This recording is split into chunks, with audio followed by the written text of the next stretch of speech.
Dear students, in the series of numerical physics, we are in continuation with the numerical. Now, this numerical which is based on the current electricity, and in this question, we are having heat generated.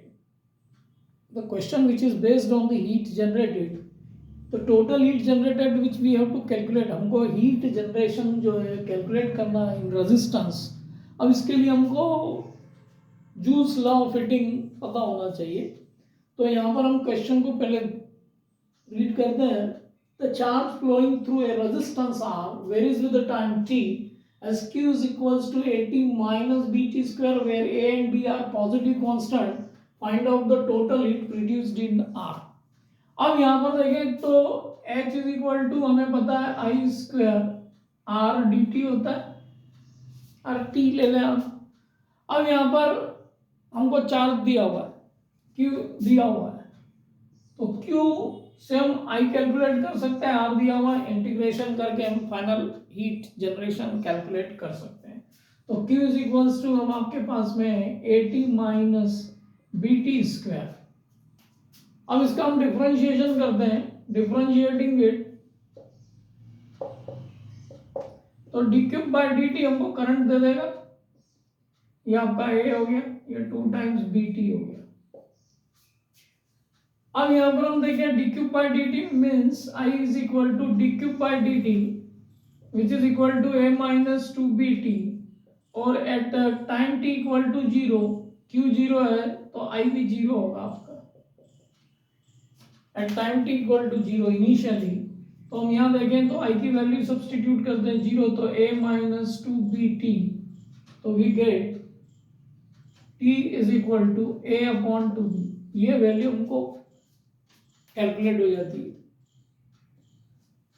t is equals to a upon 2b. अब यहां पर हम देखें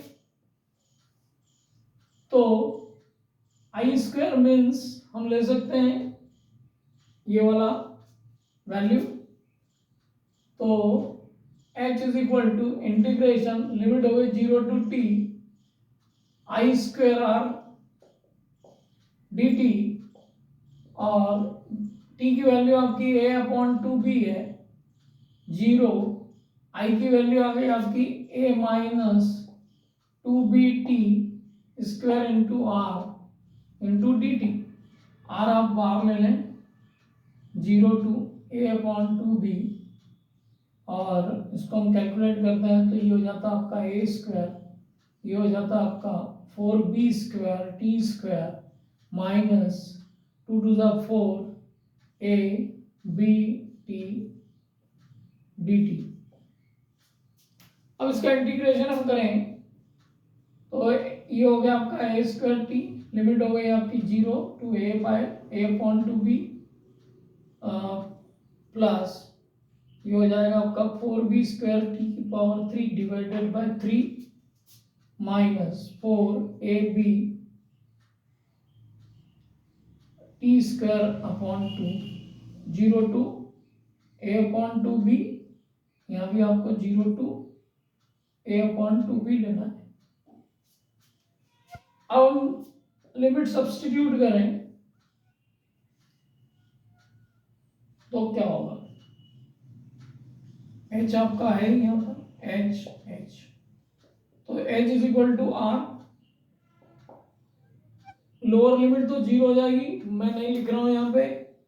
a square t की value आ गई आपकी a upon 2b plus ये हो गया आपका 4b स्क्वायर अपॉन 3 t की पावर 3 मीन्स a की power 3 divided bye 8b cube.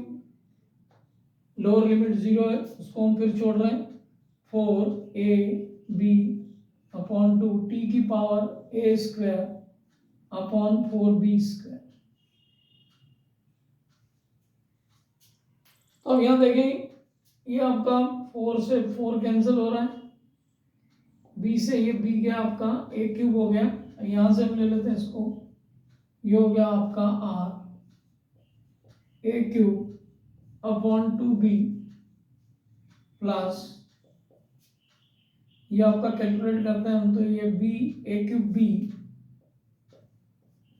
Upon this 4 to ज़ा 1/6 मीन्स डिनोमिनेटर में 6 आ गया, और ये फिर से आपका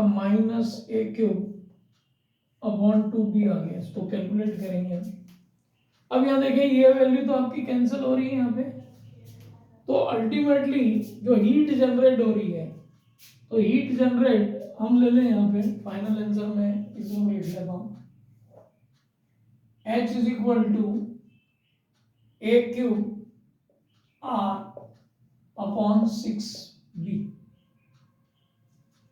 this will the answer. Heat generation जो है इस तरीके से कैलकुलेट किया जा सकता है। क्वेश्चन जो दिया है हमको Q एक इक्वेशन के फॉर्म में दिया है, Q और T के रिलेशन में दिया है, जिसको हमने डिफरेंशिएट कर लिया, dQ/dt डिफरेंशिएट करके हमने करंट को कैलकुलेट कर लिया। Once we have got the current हमको मिल गया, we can determine through integration heat। तो इस प्रकार से हम क्वेश्चंस को समझ के बेसिक को लेकर क्वेश्चन को किया जा सकता है, और इसके ऑप्शंस दे दिए जाए तो करेक्ट ऑप्शन आप सिलेक्ट कर सकते हैं। If you can solve it like this, then you can determine the correct option.